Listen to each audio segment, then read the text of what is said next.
Hi, it's me again. It's time for a video. I think it's apparent that my interests lie mainly with video games, and my audience interests generally lie with, well, Hollow Knight. So today, I'm going over a subject I know everyone is going to appreciate. Book covers. Yeah! Now normally, I would be talking about video game covers and box art. After all, that would fit with the other type of content I make on the channel. But other larger YouTubers have already gone over this topic in excruciating detail. So, you know what? Screw it. I'm talking about this instead. Before anything, however, I feel the need to say this. I will be expressing my opinions on book covers only, not the book as a whole. In fact, most of the books I list here today I haven't even read. I am a gamer after all. I don't even know how to read. You should never judge a book by its cover. So with that said, let's go judge these books by their cover. Let's start with book covers that I'm personally not a big fan of. And obviously that means starting with this. Covers that just have way too many quotes on them. I understand the value of adding a few quotes. It lets people know that someone else has read your book and really enjoyed it. But sometimes it can be a bit much. Like here, there are so many quotes the entire cover just kinda looks like a giant mess. I also hate when you check the back cover and instead of getting a quick synopsis or something, you just get more quotes. If that isn't bad enough, we also have to talk about these. Book covers that don't actually cover the entire book, and usually this empty space is filled with another goddamn quote. So not only do I have to turn the book to even read your quote, but now part of the cover just looks awkwardly cut. Why do you do this? House of Leaves does this thing with its cover too, but at least there it's to, well honestly I don't know why. But sometimes quotes just aren't enough. If you really want to impress your readers, you're gonna want to slap an award onto your cover.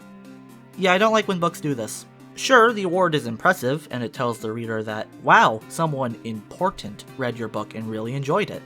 But the worst part about it is that it obscures part of the actual cover. To demonstrate this fact, take a look at Aristotle and Dante discovers the secrets of the universe. The cover itself is pretty nice, if you ignore the top right area. I actually read this book, and I recommend it. Does it deserve the awards? Yeah, absolutely.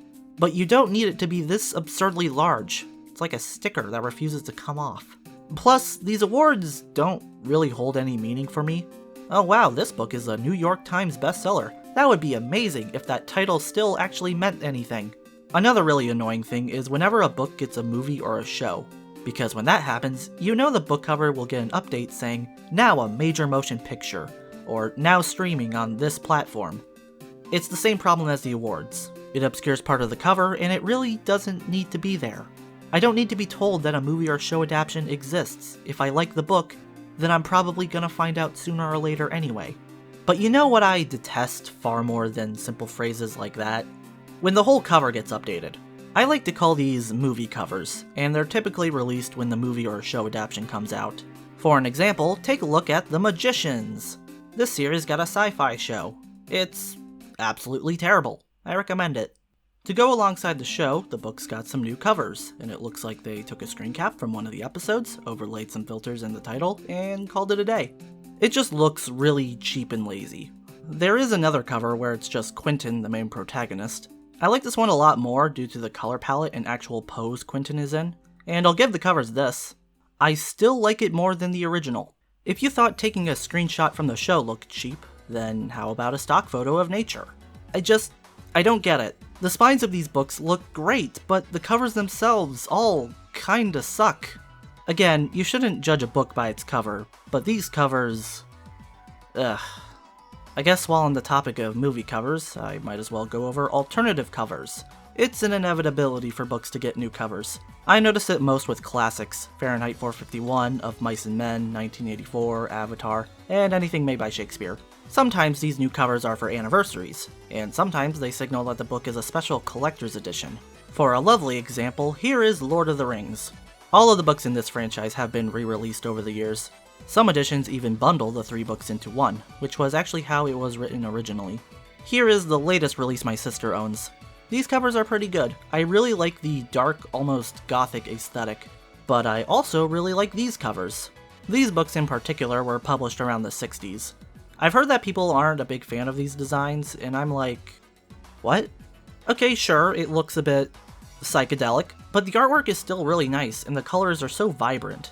It visually looks like a mystical fantasy world, and I feel like it still fits Lord of the Rings well enough.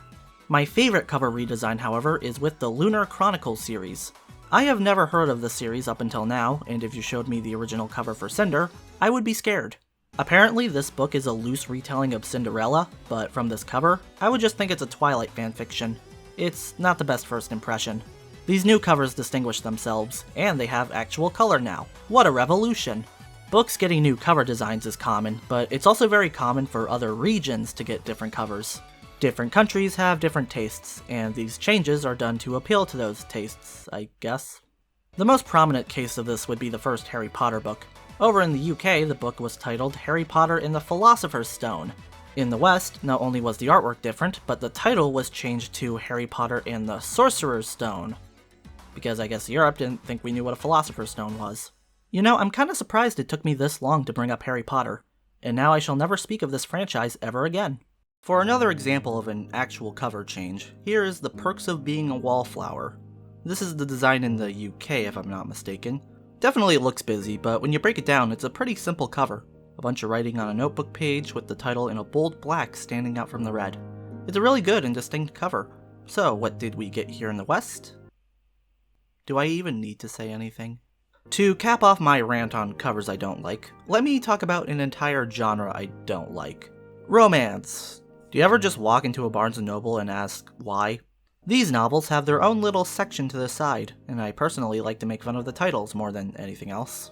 Amish country kidnapping, claiming his Bollywood Cinderella, an Amish mother's secret past. There are more Amish related stories than I care to admit. But, like, come on. These covers look like something I'd make in a beginner Photoshop class. It doesn't help that so many of these books are published in mass market paperback, which only accentuates the cheap look. But like I said before, I haven't read any of these books. For all I know, the Italian's Final Redemption could be a damn masterpiece of fiction. I mean, have you read this book? No, of course you haven't, so you wouldn't know either, would you? Now that I have successfully pissed everyone off, let's talk about covers I actually like. The easiest way to make a nice looking cover is to have nice looking artwork. It's not rocket science. Just having some vector art or a lovely illustration is enough sometimes. Pretty much all of Rick Riordan's novels are good examples. They're all just well illustrated, typically depicting a scene from the book. It gives you a good idea on what the novel will be like. I also really like when the covers in a series can be put together to form a larger picture. For a good example, how about Rick Riordan again? Take these Percy Jackson books, put it together, and boom, there you go. A common design I've been seeing in more recent books is the minimalistic approach. Basically, take a simple object or graphic, place it on top of a monochrome background, and bam, profit. Take a good look at anything released in the past decade, and you'll see what I mean. A Song of Ice and Fire does this. Honestly, I'm not sure if the primary color design fits with a franchise as grim as this, but I still like it. Unfortunately, it does the thing where it advertises the adaptation on the front, so these books are officially getting a 0 out of 10. As for another series with minimalistic covers, what about ACOTAR, A Court of Thorns and Roses? Oh boy. I have heard of this series before, but I've never actually read any of the books. Over on Goodreads, these books all have an impressive 5-star rating. On the contrary, my sister actually has read most of these books, and she says it's the worst thing she has ever read. So, you know, different strokes for different folks.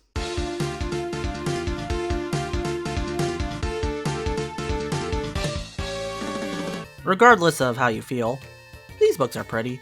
As I said, just a simple graphic placed on top of a monochrome background. It's nothing complicated, but it still looks elegant. Other examples, alright, The Disasters, the new Witcher cover, this version of Fahrenheit 451, Caging Sky, oh god damn it. Oh, what's that? Want to go even simpler? Alright, how about covers that are literally just some text? I'm not gonna pretend I know anything about typography, but when you do it right, it just looks amazing. Severance, How to Lead a Life of Crime, this long title, this also long title. Final Fantasy. There is so much more I could talk about. Reversible covers, book spines, colored page edges, book covers inspired by time periods, graphic novels. But to be blunt, this video is long enough as is, so I think I'm gonna cut it off here. But before I go, I think it's important to mention the greatest book to ever exist. The Kirby Art and Style Collection. Look at it. It's so adorable. Hi, me again.